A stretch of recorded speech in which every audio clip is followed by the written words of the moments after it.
And we're live. There we go. It is Scooter. Hallows Eve, 2023. Trade deadline day in the NFL.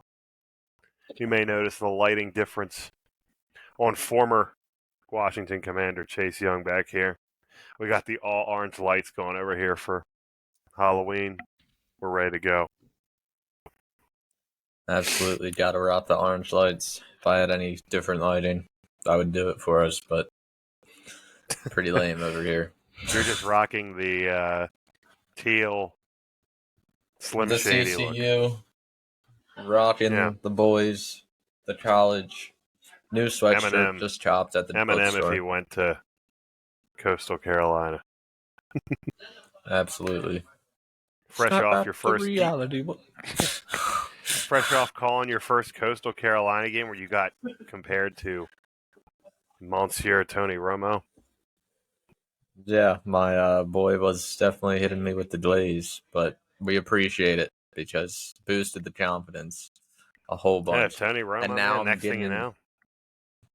Yeah. I know. Sorry, go ahead. Dog, and now I'm getting invited to the whole radio, like the major staff meeting tomorrow. Oh, hell yeah. Yeah, It's all so happening. like the Dr. Ranta, who's the head of the he's like our faculty advisor for our student run radio station here. Tune into WCCU and WCCUSN, give it a quick shout out. But Dr. Ranta told me that he was really impressed and told everyone else that I really impressed him, and now everyone else is like, "Yeah, you impressed us all. You're so There good." you And I go, was dude. like, "Hell yeah, Hell boy!" yeah. I was like, "Hell yeah, brother." That's awesome, man. Doctor, what's his name? Yeah, Ranta? so yeah, Jeffrey Ranta, he's a stud. He sounds like a goalie or something in the Yeah, oh, dude, this dude's amazing. Yeah. So funny.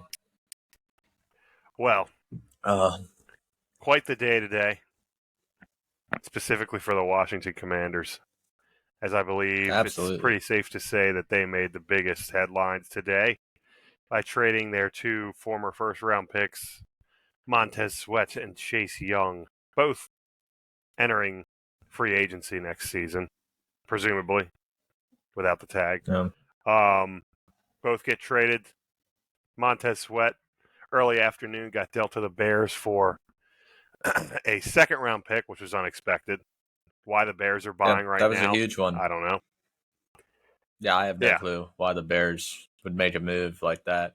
I mean, their defense has looked better the past couple weeks, but it was still interesting when your team's kind of not there yet at all. Yeah, I think the Vikings' loss of Kirk Cousins may have sparked them to think maybe they have a chance if Fields comes back, because their offense was getting it together a little bit when he was healthy, but they're so far behind the eight ball.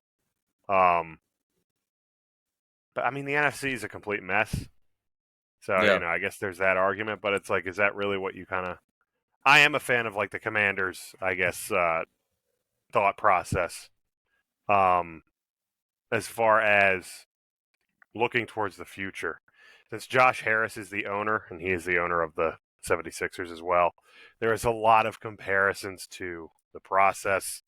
Yeah, trust the process. How they tanked and everything like that. And everybody's like, he had no problem doing that. Like, he's just going to do the same thing here. And it's like, well, the NFL doesn't work that way.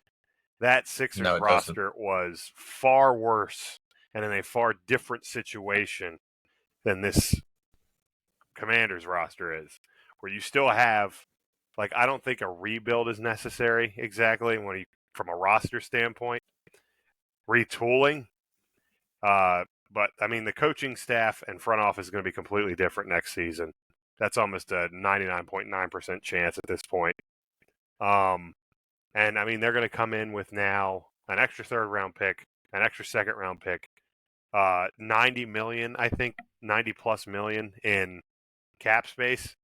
Like, that is like a GM's dream right there. So whatever they lost in Sweat and Young, they could easily make up for in free agent signings and draft picks next year. And I think they can focus on signing Cameron Curl, their safety, who's kind of the captain of that defense. And I think they really want to focus on extending him. And now they really kind of have no strings that are going to keep them from doing that. And you still have Jonathan Allen and Daron Payne anchoring in the middle. So, big day Talking for the about Commanders. Jonathan Allen, you think he's pissed? I don't. Because you I don't? don't because there's been a lot of reports out of, not a lot, but one report that a specific quote came out saying that the front office sees this Chase Young departure as addition by subtraction, which is a pretty damning quote for a player, especially somebody who is considered the franchise. I think a lot of people look at him and think he's having a really good year, a bounce back year. Got 5 sacks, and it was looking like he was trending in what he was his rookie year. But I don't know if it's really coincidental that every time Chase seems to play, that the defense seems to become undisciplined and they give up big plays. I'm not necessarily tying that all to him. But it's definitely weird. I know that they wanted to trade Young rather than Sweat going into the deadline, and that Sweat being available for a second-round pick really changed that. But I think from John Allen's standpoint, I mean, it's probably frustrating, yes, but it's like I'm sure he's one of the first people that they talk to as far as the going forward, like what they want going forward. And he's still only 28 years old. Daron Payne's only like 27. Terry's 28. But you have a lot of young guys too. I mean, obviously Sam Howell's 23. Jahan Dotson's like 23, 24. So a lot of good pieces to build on. And I think if you sell him on that, yeah, I mean, I feel like you have to feel good that the team is heading in a direction and in a good direction, and that's kind of all you want to see. Yeah, I mean, the Chase Young trade was interesting. I do think he probably could have got more, but the addition by subtraction, if that was the goal, they achieved that. And I That's mean, for sure. hopefully you can hit onto these pits that you got. That's the big thing, and I'm always I hate when you see people like who are very happy about these trades and are like constantly ready to like blow things up. And I saw a lot of like tweets about how the rebuild is on, like the rebuild's starting, and it's like, brother, we've been in a rebuild for like 10 years. Like, how many times can Yeah. we see going into a rebuild? And I get it's a little different because it's a brand new owner, but it's like, okay, like we know we're trying to retool and everything like that, but it's like at some point we need to kind of start seeing some better results. And you weren't going to get that with Rivera. You're not going to get that with Rivera. But then those same people will be the first ones who will come out when Chase Young is like an all-pro for San Francisco, and they'll be the first ones to be like, and we traded him for just a third-round pick. And it's like they always bring up the Trent Williams thing about how Trent Williams, we only got like a fifth-round pick for him, which is terrible. But he didn't want to Yeah. be here. Like, he made it very clear he didn't want to be here. He met with Ron Rivera. He wanted more money. At the time, he was coming off of injuries, so that didn't really look like maybe he wasn't worth that money. Obviously, hindsight is 2020, but that's the problem. It's like you have these people who are acting like they knew the whole time, like, why did we do this? And it's like, well, back then, circumstances change, things change as time goes on, and you get context that you didn't have before. And I'm going on kind of a rant here, but it's it's it good. sounds like this Chase Young situation is probably a lot closer to that Trent Williams deal, because like there's been rumors of him leaving all year, getting traded all year. He seemed like, so that kind of leads to me thinking he didn't want to be there either, especially with the addition by subtraction quote. So like he might have just walked in free agency. So at least you got something. Yeah, I think he wanted to be here. In all honesty, they're all really good friends on that. I know him and Montez Sweat are like best friends. I don't know how much of that plays into something, and he's from DC, went to DeMatha. But the bottom line is I think there's still a lot of questions about his health. Can he stay healthy? And honestly, just professionalism. Like, there's been complaints about professionalism with him since he came here. And, whether this is just an indictment of the team just kind of being like, look, we just want to get rid of him and get something for him. Like, if that was the mindset, then looking at this, like, it was inevitable that he was going to be the one traded this whole time. And, yeah, it's just crazy that they traded. Did feel that way. I mean, going to San Francisco, though, he couldn't have got a better situation to be going to. I mean, San Francisco is sliding right now, but I mean, that defense just bolstered even more now. Yeah, I mean, they needed to do something because the team's kind of sliding. It kind of seems like Purdy's kind of lost his mojo, and their pass rush has just not been what it's needed to be, especially for a team defensively. Well, Nick Bosa only has 2.5 sacks this year, which is ridiculous. Yeah, like I think they're like 13th or 14th. They're in the middle of the pack when it comes to sacks this year, and that's not what they're built to do. Like, they're built to dominate in that front line, and I think Chase can really help with that. It's going to really sting if we see him making huge plays in the playoffs. But I know the Commanders are high on Casey Toohill, who has 4 sacks himself. He's the backup. And then James Smith-Williams they really like as well. And a lot of, Jack Del Rio's defense, is questionable as it is just about lane discipline. And when Chase isn't out there, it seems to be that everybody seems to stay where they need to be. And, we'll see if that makes a difference. I was just saying, I was like, watch, I wouldn't even be surprised if the defense comes out this week and looks great. And they figure it out. And they're, like, able to kind of put it together. But,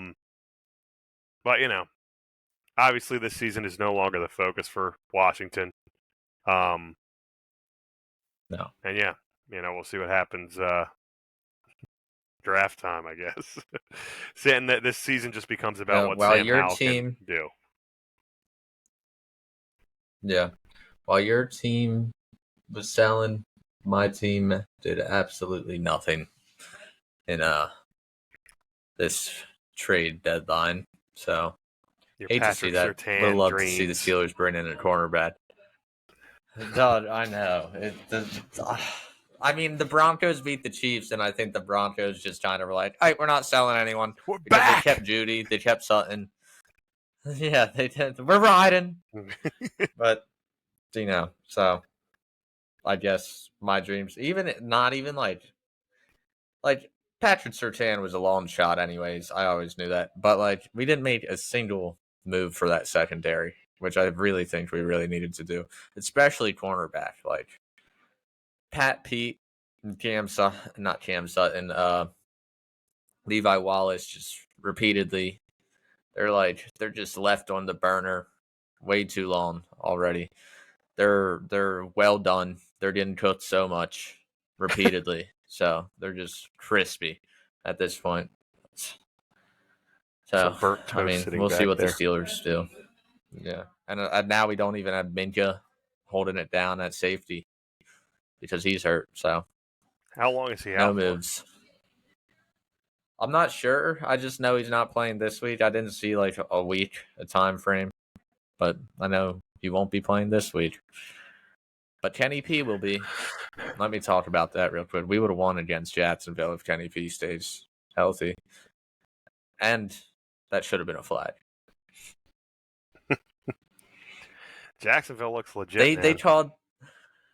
I know, but they called the most stupid roughing the passer against us when, like, you could tell our boy let up on Trevor Lawrence, and then their dude just like 3. Yeah. And then 3, like, a couple seconds after Kenny throws the ball, he's getting slammed to the ground, no call, he's hurt. So That just makes me a little angry because I'm positive we win that game. It was only 20-10, and Mitch sold at the end. It was 17-10 with 9 minutes left, and Kenny P always shows up in the fourth quarter. They were talking about that the entire game. They were like, "That's Kenny Pickett time," and it's Kenny Pickett time because that's when he makes all the audibles at the line and starts calling his own plays when he becomes the OC. Yeah. So I mean, but Mitch goes out there, 9 minutes left, throws a freaking pick, throws it up into triple coverage, and then makes no sense. Down 10 with 5 minutes left. Then he goes to, let's just run 2-yard routes and I'll check down every play. Like, that's when you toss it up. Makes no sense when Mitch is out there. Yeah. But Kenny will be playing this Thursday. Who are you guys playing? The Bears?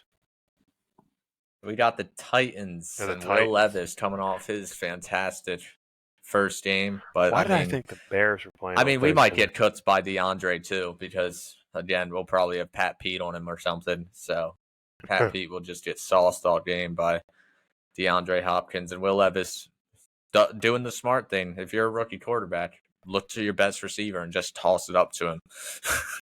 Dude, Will Levis just shocked the world with that performance out there. I know. 4 touchdowns. Hey, I guess eating your banana with peels on and mayo in your coffee gets something done. It pays off in the long run. It's crazy because I think everybody was going into that game going like, he's going to be terrible. They're trash. Yeah. And then he comes out and they're like, I think everybody was like ready to pack up Ryan Tannehill's bags and pay for his flight to Minnesota themselves. Absolutely. But talking about Minnesota, Josh Dobbs. Yeah. Sent away from Arizona after. I mean, that poor dude, he wasn't having the best year, but he was in a lot of competitive games. He made a lot of those games closer than you would have thought. You wonder what he's able to do with a team like Minnesota, who's got Jordan Addison, and he'll be getting Justin Jefferson back. I can't imagine the two of them are too excited to be having Joshua Dobbs throw. But, I mean, I'd rather have Josh Dobbs than Mount, though. Yeah. Their backups like Jason Mount or something like that. I'd rather have Josh Dobbs. It is heartbreaking for Kirk because he was having like a borderline MVP season, and the Vikings looked like they were ready to take. They looked more legit these past few weeks than they did at all last season, even when they were good. And like we said, wheat schedule coming up. Yeah. Like they had quite the run here where they could really have racked up some wins and may have even been able to compete with the Lions for that division. Lions had a good win against the Raiders last night, but it didn't. It was like they had it in hand the entire game, but they never pulled away. It wasn't impressive. Now, Jahmyr Gibbs finally showed up. Yeah. Big game for him. He's just explosive. Reminds me of Pacheco the way he runs. But, yeah, I mean, they're just – I feel like – I hate to say this about the Lions, but it's just like I can so easily see you guys just being a one and done the playoffs. Sliding. No, like I think they're going to have – sliding out of it. I don't see – I think the NFC's too weak for them to slide out of it. But – man, dude, like every single team has like glaring weaknesses. Like that's the problem. Like it's just like Detroit is beatable any week. San Francisco is like very questionable, even if one cog in their machine is missing. Philadelphia's secondary is terrible. Like they have big names. They got Kevin Byard, but their secondary is not good. And that game on Sunday, the Commanders should have won that game. Ron Rivera's got to get his head out of his ass in that. I don't know if you saw Devontae Smith fourth down catch. That was clearly a drop. And if Ron challenges that, the Commanders get the ball at the 50-yard line. The way Howell was throwing the ball, you're probably going up 24-10 at that point. But it's just such a weird league this year. I thought you guys were about to do it too. Like you guys in my show with the radio, I've had Eagles on upset alert, and it almost happened, but yeah, couldn't finish it off, couldn't close it out. nah. But enough Commanders talk And for one Forbes, pod. Emmanuel But Forbes got cooked by AJ. yeah, AJ Brown's having a ridiculous season, an Crazy season. all-time season. I think far and away the best receiver this season, and he's entered himself into the MVP conversation. Yeah, him and Tyreek Hill are both that's the top two receivers right now in my Who eye. would you? Who And would you AJ Brown's take? kind of pulling away recently. I'd probably take AJ Brown just because he's a bigger body and that he still moves fast as shit. Like he has it all, kind of to me. I mean, Tyreek Hill, he's quick as fuck, but like he's not gonna be able to rise up over everyone like AJ Brown can, you know, or Yeah, it use just his feels like body to every create time. space. Yeah, like it feels like every time AJ Brown is the ball is thrown remotely in his vicinity, he's gonna catch it. And Yeah, like you said, he's got the speed. He's so physical, and he's younger. Maybe the biggest mistake the Titans have ever made, not extending him. But I yeah. don't know if he reaches this level if he does stay in Tennessee, to be honest. Oh, definitely not. At least with Tannehill, maybe with Will Levis, but definitely not with Tannehill. But he makes Jalen Hurts' job 10 times easier, and Hurts just doesn't look right, dude. I think that knee is more injured than they're letting on. They said after the game he had like over an hour of treatment on it or something. Like something's up. Yeah, I mean, he hasn't looked like he was last year. I mean, he's thrown a lot more interceptions already. I think he's already over the amount of interceptions he threw last year. Like, yeah, I think he had 5 all of last year, and he's already at like 7 or 8. Yeah. So he's playing an interesting. They're playing with fire a little bit in Philadelphia. They got Dallas this week. That will be an interesting game. But I mean, that one is a toss up. I have no clue who's going to win that. You don't know which Dallas team you're getting, Can and you you don't pause this know for a which second? Eagles team you're getting. What All else right. happened today? Yeah, so Kirk tore his Achilles. That was big. San Francisco lost their third straight. And it wasn't a particularly close game with Cincinnati. Yeah, another surprising thing that I thought from the trade deadline is that Kansas City did not make a move to bring in a wide receiver. And I think their wide receiver core is really holding them back, honestly, right now. That offense is averaging, without the Bears game, that offense is only averaging 20 points a game. Like, if you take that 41-point Bears game, I mean, it's the Bears. So, like, you should smack them down. But to lose to the Broncos 24-9, like, god dang. Yeah, Like, no one going into this week was expecting that at all. At all. Yeah, they just looked anemic the entire time, and I think this whole mindset of like we have Patrick Mahomes and we have Travis Kelce, like it only lasts so long, and Travis is 34 years old.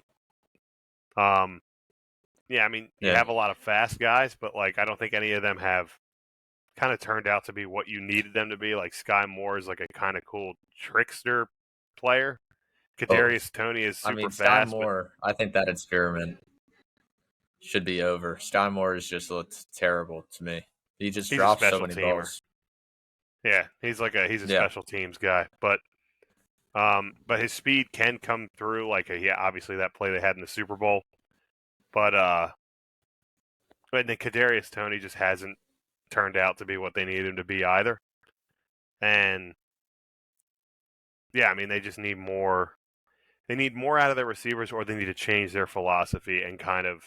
I think Pacheco is underutilized. I think he's a really good player, and I think if they utilize him more in the passing game, and just maybe just ran the ball more, like I think they would be able to produce a little bit easier. But I'm not terribly concerned about the Chiefs, to be honest, because I mean they haven't had a defense playing at this high of a level in a long time. And if they're able to stay like that and the offense can be competent, then it's hard to say Kansas City's doing anything wrong. But I will say, you do wonder if losing Eric Bieniemy is having a little bit of an effect on them right now.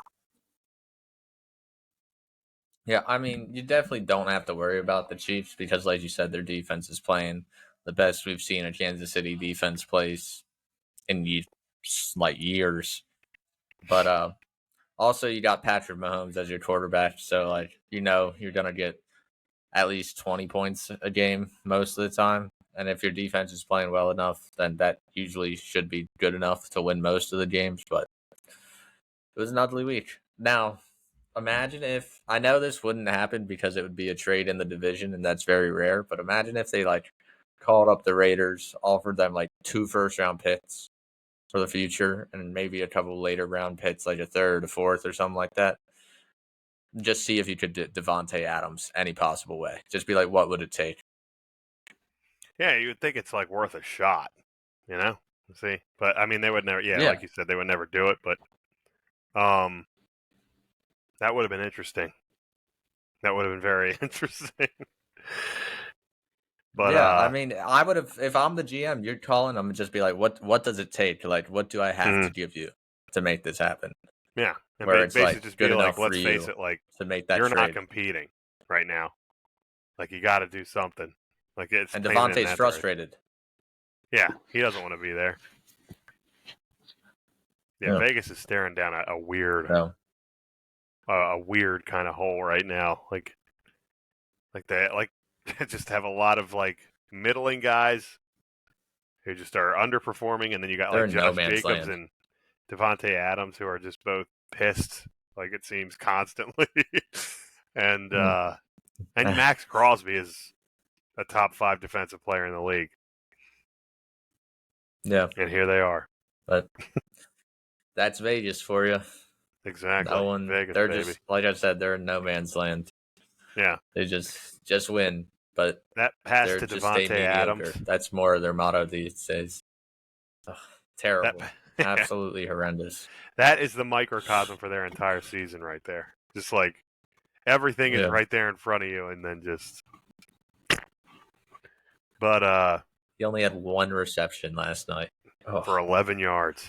Feel so bad for him. I bet on him to have 60. Feel so bad for that man.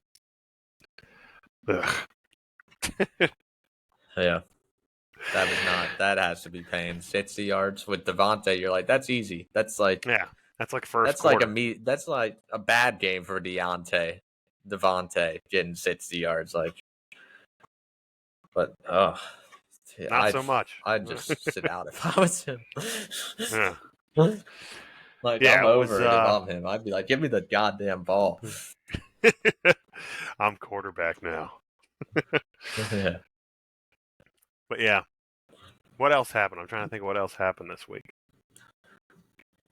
It was another weird week in the NFL. Cowboys came out and dominated the Rams. And now everybody's back on the Cowboys train.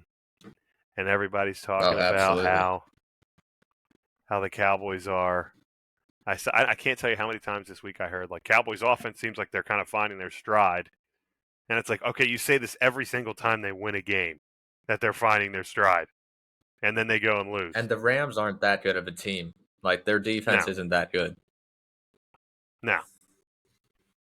So let's stop with this. Until they win, until they get to an NFC championship game, we need to stop saying that the Cowboys are finding themselves. Not stop saying this is not the same old Cowboys, because it absolutely is, until further notice. And you heard it here first. Absolutely. On the PCFB. Same old Cowboys. Same old Cowboys. Another one, Ravens didn't play too well against the Cardinals. The Ravens, Lamar Jackson was kind of did nothing. He was 18 for 27 for only 157 against the Cardinals. They only won that game basically because their defense is playing out of its mind. Also, the Ravens defense, top 3 defense in the league right now, it seems like. So, and because they're playing Gus Arizona Edwards had too. a huge game. Yeah, Arizona. But they still allowed 24 points. Yeah. And Arizona drove down the field instantly on them. Yeah, it was an ugly game. I remember like right before Justin Tucker missed another field goal. Yeah, I mean, I don't know why people are so quick to. The Ravens are another team that people seem very quick to buy into with so little proven. And it's like, okay, they played one great game against the Lions, and then for the rest of the season, they have been underperforming. So, Mid. like, yeah. So, Very like, mid. going off of one performance and saying that's who they are, that team, it's like, no. I believe they're closer to what they've shown every other week, which is a team that is good, and I do think they'll make the playoffs, But not like great. they do every year. But they're not going to do anything. They're not a threat to win the Super Bowl. I don't know. Neither are the Bills, though. There's so many teams that I just don't know if they're an actual threat. Yeah. Me too. There's a lot of. It's a weird year for the NFL this year. I still think your top contender in the AFC is definitely the Chiefs and the Bengals. Talking about the Bengals, Joe Burrow looks like he was pretty back to normal. 28 for 32. That's pretty fucking good. Averaging like 10 yards per completion. Had 283 yards and 3 touchdowns. And Joe Mixon finally got something going in that run game against a solid 49ers defense, front seven. In San Francisco, too. Yeah. It was pretty wild. I mean, Brock Purdy continues to slip. I mean, it's the past 2 weeks with Brock Purdy, it's been the same story. He plays well through the first 3 quarters. And then in that clutch time, crunch time, he just starts throwing interceptions. He had 2 more in the fourth quarter. Yeah. Well, the weird thing about San Francisco is, like, you look at their receiving core, and once Deebo Samuel is gone, like, they have Ayuk, but after him, it's, like, not great. It's, like, slim pickings. It's You got, like, nothing. practice squad players. Yeah. They got, like, Jawan Jennings, and obviously have Kittle. But I think Deebo is so important to that lineup. Like, I think that's the problem you're seeing with San Francisco is that every player, every star that they have is so crucial to their offensive makeup that when even one of them is missing, everything kind of falls apart. And I think that's a product of having a below average quarterback in a system that makes him look a lot better. And you do wonder if they're going to at some point turn to Darnold and just see what he offers. Well, they did.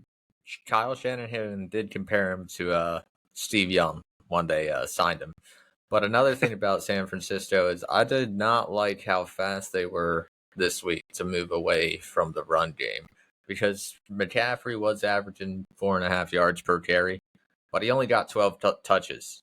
Like, if you're San Francisco, you got to know your role, basically. You got to do what you do best, and that's run the football.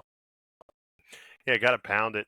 And whether that means moving away from McCaffrey, because I don't know if they're nervous for McCaffrey to re-injure himself at this point. Maybe they're kind of trying to take it easy on him. But, you know, when things aren't working, you can't, like, overload a young quarterback like that when he doesn't have all his weapons. And it just seems like past few weeks that they've just been staggering. They've kind of lost their identity in a weird way. And I think they'll find it. I still think San Francisco's a top 3 team in the NFC. Oh, absolutely. But, man, it's just been an absolute shit show for the past 3 weeks. See, they do have a couple tough games coming up, though, which is not good. After this bye week, they got the Jags and they got the Seahawks in 4 weeks. I mean, the Bucks, they should win that game. But the Jags and Seahawks, I could see them losing. And if you fall from 5-0 to 6-5, I think, Darnold, you definitely could see a switch at quarterback then. Yeah. I'd say they'd probably Jacksonville seems to be really coming alive right now. They're finding their identity. ETN is a beast. Trevor Lawrence is kind of starting to click with those receivers, and that defense is good. But yeah, San Francisco. I don't think Seattle's the no Jags joke right played now that either, good too. of a game against us. What's that? Like I said, I don't think the Jags really played that good of a game against us. Like I think it was there your were a couple average game, plays there, like against the Steelers. Yeah, I mean, yeah. We held them to 20 points somehow. We got a couple of turnovers. I mean, we could have had another interception on Trevor Lawrence on that touchdown pass to ETN. Safety made a great read on the ball, but just took terrible angle, and it just floats over his head. Like he was there. If he's just one step back, it's an interception. But yeah, shit happens now. Yeah. Then Yeah, I mean, it's just one of those, but like you were saying, like they Jags are going to be a tough one, and Seattle right now is kind of flying under the radar, but they're 5-2, right? So yeah, their they're up defense is there playing with really, really well. Devin Witherspoon kind of running away with Defensive Rookie of the Year. Oh, absolutely. Their secondary is turning into the second version of that Legion of Boom, I feel like. Yeah, They've Seattle hit is on all their draft picks those past couple of years in that secondary. Yeah, they're young and they're good, and I think re-signing Bobby Wagner has turned out to be pretty big for them, is from like just a leadership standpoint. Mm-hmm. Now I do want to see more from Geno Smith though. Yeah, more consistency. He's slowed down a little bit. Yeah. Especially with all those receivers, down, there's really no excuse. And hopefully DK can get healthy as the year goes along. And hopefully Jackson Smith and Jigba can start doing something too. Yeah. Like he's just been they haven't used him at all, I feel like.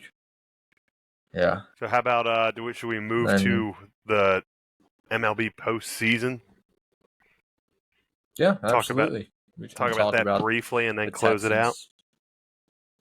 Not the Texans, the Rangers. The Rangers are up 2-1. They did lose Adolis Garcia tonight, though, to an oblique injury. I think that's huge.